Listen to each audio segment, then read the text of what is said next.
हिंदुस्तान की पार्लियामेंट के अंदर आप तमाम देखते होंगे टीवी के अंदर, हिंदुस्तान के अंदर चाहे राजस्थान के अंदर हो या हरियाणा के अंदर हो या उत्तर प्रदेश के अंदर हो या बिहार के अंदर हो या महाराष्ट्र के अंदर हो या तेलंगाना के अंदर हो या आंध्र प्रदेश के अंदर हो या कर्नाटक के अंदर हो, जहां पर भी मुसलमानों के ऊपर जुल्म किया जाता या मेरे दलित भाइयों के ऊपर जुल्म किया जाता, एक ही आवाज उठती है जिसका नाम बैरिस्टर असदुद्दीन ओवैसी साहब होते हैं। मेरा बताने का मकसद यह है, हिंदुस्तान की पार्लियामेंट के अंदर 542 एमपी होते हैं, मगर 542 एमपी के अंदर आज की तारीख के अंदर 25 से 28 मेंबर ऑफ पार्लियामेंट मुसलमान एमपी होते हैं, मगर उनकी पार्टी उनको इजाजत नहीं देती है। मेरी पार्टी, आपकी पार्टी के सदर मोहतरम देखते होंगे हिंदुस्तान के मुसलमानों के ताल्लुक से और हिंदुस्तान में बसने वाले मेरे दलितों के ताल्लुक से किस किस्म की बहस करते हुए आपके शरीयत के मामले में हो या मुस्लिम परसला का मामला हो या 3 तलाक का मामला हो, कहीं पर भी मुसलमानों के ऊपर जुल्म किया जाता है, उनके ताल्लुक से बात करने वाली कोई शख्सियत है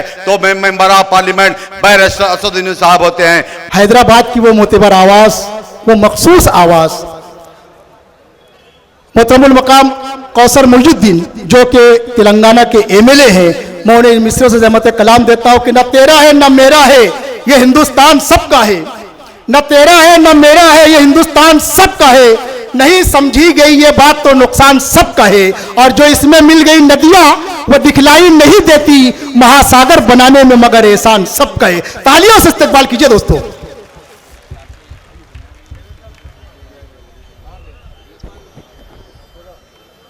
अस्सलाम वालेकुम, औज़ु बिल्लाहि मिनश शैतानिर रजीम, बिस्मिल्लाहिर रहमानिर रहीम। डैश पे तशरीफ़ फरमा मोहतरम मुक़ाम जनाब वारिस पठान साहब और साबिक़ा एमएलए जनाब फयाज़ खान साहब, बॉम्बे प्रेसिडेंट MIM जनाब साहिब पठान साहब, मुमरा प्रेसिडेंट MIM, और जनाब रियाजुल हसंदी अफंदी रियासत तेलंगाना मेंबर ऑफ काउंसिल, जनाब मिर्जा रहमत बेग रियासत तेलंगाना मेंबर ऑफ काउंसिल, और दीगर रुखा डैश पे तशरीफ़ फरमा मोहिबान मजलिस, जिम्मेदारान मजलिस,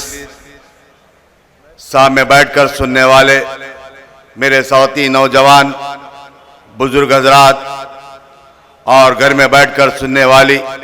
मेरी आवाज़ जहां तक पहुंच रही, पर्दा नशीन मेरी माँ और बहनें, जो आज का जलसा हालात हाजरा के उन्वान से यहाँ पर मनाया जा रहा है, और इस जलसे की सदारत वो आपके सदर मोहतरम, मेरी जमात के, आपकी जमात के सदर मोहतरम अलहाज नकीम मिल्लत बैरिस्टर असदुद्दीन ओवैसी साहब और जनाब इम्तियाज़ जलील साहब, महाराष्ट्र प्रेसिडेंट, वो मेंबर ऑफ पार्लियामेंट औरंगाबाद, उनके अलावा और दिगर जनाब उस्मान गनी साहब, रियासत कर्नाटक प्रेसिडेंट MIM जनाब लतीफ़ पठान साहब, कर्नाटक स्टेट के जनरल सेक्रेटरी। मैं आप तमाम से सिर्फ एक दो बात बताता हूं, यहाँ पर बैठकर सुनने वाले ख़ास नौजवानों से, कि आज का जलसा हालात हाजरा के उन्वान से मनाया जा रहा है। जो आज के हालात को आप तमाम को वाकिफ़ होंगे, जो हिंदुस्तान के अंदर और ख़ास तौर से रियासत महाराष्ट्र के अंदर जो हालात बदलते जा रहे हैं, आप तमाम नौजवान देखते होंगे, टीवी के ज़रिए या पेपर के ज़रिए पढ़ते होंगे। मैं यही कहना चाहता हूं, आज महाराष्ट्र के अंदर जो हाल बना हुआ है, मुसलमानों का हो या दलितों का हो या हिंदुस्तान के अंदर बसने वाले मुसलमान या हिंदुस्तान में बसने वाले मेरे दलित भाइयों के ताल्लुक से, जो मौजूदा हुकूमत, जो भारतीय जनता पार्टी 2014 से लेकर आज की तारीख तक जो रियासत के अंदर और मरकज के अंदर आने के बाद जो हालात महाराष्ट्र के अंदर बना कर रखे हुए हैं, आप तमाम हजरात वाकिफ होंगे। मैं ये भी कहना चाहता हूं, जो अभी मेरी मोहतरमा मेरी बहन तकरीर में बता रहे थे और मेरे साथी नौजवान बता रहे थे, जिसके ताल्लुक से जो भाल ठाकरे के नाम से जाना जाता था महाराष्ट्र के अंदर, जिस वक्त 1992 के अंदर जो बाबरी मस्जिद को शहीद किया गया था, उस वक्त इस मीडिया के नौजवान, मीडिया के लोग या प्रिंट मीडिया के लोग जाकर उनसे इंटरव्यू लेते हैं, उनसे पूछते हैं कि आप बाबरी मस्जिद को तोड़े या आपकी पार्टी तोड़ी, तो उन्होंने बताया हाथ से नहीं, मैं बाबरी मस्जिद को पैरों से तोड़ा। यही शख्स बता रहा था। आप जानते होंगे आज भारतीय जनता पार्टी हो या शिवसेना की क्या हाल बना कर रखी अल्लाह ताला ने। आप देख रहे होंगे आपके सामने 92 से लेकर आज की तारीख तक। अभी मैं बताता हूं कि 1992 में मस्जिद शहीद हुई, मगर आज देखते होंगे 15-18 साल के दरमियान में जो शिवसेना का हाल बन चुका, जो बाल ठाकरे की औलाद जो अपने आप को दावा करती थी हिंदुस्तान में बहुत बड़े सेकुलरिज्म बताते हैं, हिंदुज्म बताने वाली जो शिवसेना पार्टी आज 2 टुकड़े हो चुके। आज शिवसेना के पास कोई उनका सिंबल नहीं रखा, ना उनके पास कोई बता सकते हैं उनका ये तक होगा हाल। जो आज नई शिवसेना बनी उनके पास ये भी चले गया अकाउंट, शिवसेना का अकाउंट भी चले गया। मैं ये भी कहना चाहता हूँ आज खास तौर से महाराष्ट्र के अंदर और बम्बई के अंदर जो मुस्लिम एरिया है, आप देखते होंगे जहां पर भी मेरे मुस्लिम भाई बसते हैं और मुस्लिम आबादियों के अंदर आप जाकर देखिए कोई किस्म का डेवलपमेंट का काम नहीं। यहाँ का जो एमएलए होता है, यहाँ का म्युनिसिपल का जो मेयर होता है, उसकी जिम्मेदारी बनती है, मगर जो बसने वाले मुसलमानों की आबादी के अंदर, मुसलमान दलितों की आबादी के अंदर जाकर देखिए वही ओपन नाले, वही गड्ढे खुड्डे रहते हैं और पीने की पानी की सहूलत भी नहीं दी जाती है। और उसी के अलावा जहाँ पर बड़ी कास्ट के लोग रहते हैं, चाहे ब्राह्मण्स हो चाहे ओबीसी के लोग रहते हुए, उनकी आबादियों के अंदर जाकर देखिए किस किस्म का डेवलपमेंट किया जाता है। मेरा बताने का मकसद ये है मजलिस-ए-इत्तेहाद-ए-मुस्लिमीन जहां पर भी पहुंचती है और जहां पर भी कामयाब हो जाती है, उनके एरियो में जाकर देखिए किस किस्म के डेवलपमेंट के काम किया जाता है। मैं कहना यही चाहता हूं आप तमाम मुत्तहिद होते हुए आपकी जमात, मेरी जमात के हाथ को मजबूत करिए। आने वाले बल्दिया का इलेक्शन हो या एमएलए के इलेक्शन के अंदर आपकी जमात मजलिस-ए-इत्तेहाद-ए-मुस्लिमीन को आपका कीमती वोट देकर कामयाब कराइए। मैं ये भी कहना चाहता हूं आने वाले दिनों के अंदर इंशाल्लाह या 2-3 महीने के अंदर यहाँ का बीएमसी का इलेक्शन होने जा रहा है और थाने का इलेक्शन होने जा रहा है। उसी तरीके से कहीं भी हो, जो भी महाराष्ट्र के अंदर जो म्युनिसिपल के इलेक्शन होंगे उसके अंदर मजलिस-ए-इत्तेहाद-ए-मुस्लिमीन पहली मर्तबा नहीं कई मर्तबा हिस्सा लेते हुए आई और कई जगह पर कामयाब हासिल करी। मैं यही कहना चाहता हूं हिंदुस्तान की पार्लियामेंट के अंदर आप तमाम देखते होंगे टीवी के अंदर, हिंदुस्तान के अंदर चाहे राजस्थान के अंदर हो या हरियाणा के अंदर हो या उत्तर प्रदेश के अंदर हो या बिहार के अंदर हो या महाराष्ट्र के अंदर हो या तेलंगाना के अंदर हो या आंध्र प्रदेश के अंदर हो या कर्नाटक के अंदर हो, जहां पर भी मुसलमानों के ऊपर जुल्म किया जाता या मेरे दलित भाइयों के ऊपर जुल्म किया जाता, एक ही आवाज उठती है जिसका नाम बैरिस्टर असदुद्दीन ओवैसी साहब होते हैं।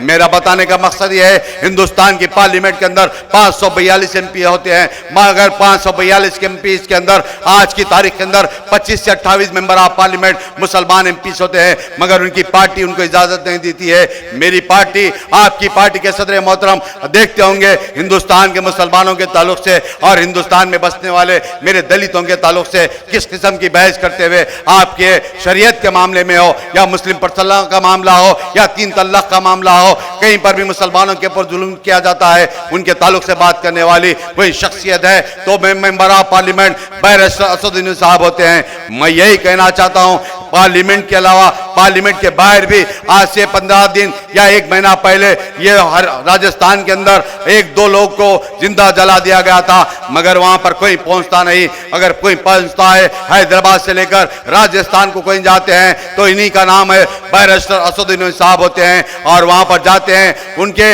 अहले खानदान से मुलाकात करते हैं और उनको पुरसा देते हैं और उसी तरीके से वहां की हुकूमत को चैलेंज करते हैं जो कत्ल करे उनके ताल्लुक से, उनको रिमांड करने के ताल्लुक से, उनके ऊपर केसेस बुक करने के ताल्लुक से, उनको अरेस्ट करने के ताल्लुक से बात किया जाता है। सिर्फ राजस्थान ही नहीं हिंदुस्तान में जहां पर भी मुसलमानों के ऊपर या दलितों के ऊपर जुल्म किया जाता है तो एक ही शख्सियत होती है जिनका नाम बैरिस्टर असदुद्दीन साहब होते हैं। मैं यही कहना चाहता हूं मेरे नौजवानों से, मेरे बुजुर्गों से, मेरी पर्दानशीन मेरी माँ और बहनों से गुजारिश करता हूं आने वाले दिनों के अंदर आज के हालात को देखते हुए आप तमाम को मुत्तहिद होने की जरूरत है, क्योंकि आज देखते होंगे हर किसी की हर कास्ट के लोग की एक पार्टी होती है। और देखिए भारतीय जनता पार्टी आज से 25-30 साल पहले 1-2 मेंबर ऑफ पार्लियामेंट थे, आज वो मेंबर ऑफ पार्लियामेंट 2 जाकर हिंदुस्तान के ऊपर राज करने वाली ये भारतीय जनता पार्टी आपका खून हमारा खून लगाकर आज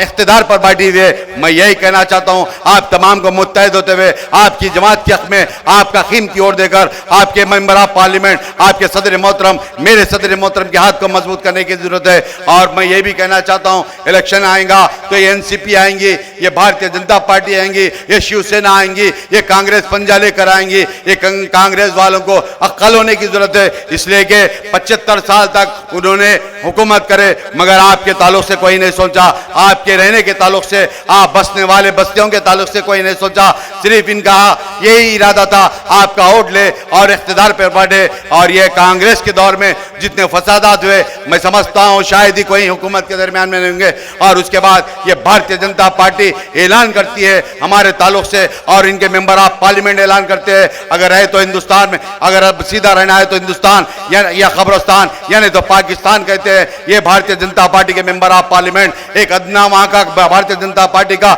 एक काउंसलर भी कहता है आपके ताल्लुक से मेरे ताल्लुक से। मैं यही कहना चाहता हूं यहां पर बसने वाले तमाम मुसलमानों से और तमाम दलित भाइयों से आपकी जमात मेरी जमात के हक में आपकी जमात को मजबूत करते हुए मैं इतना ही कहना चाहता हूं जब भी इलेक्शन आएगा आपकी जमात के हक में वोट देकर मैं मेंबर ऑफ पार्लियामेंट और सदर मोहतरम के हाथ को मजबूत कीजिए। शुक्रिया, खुदा हाफिज।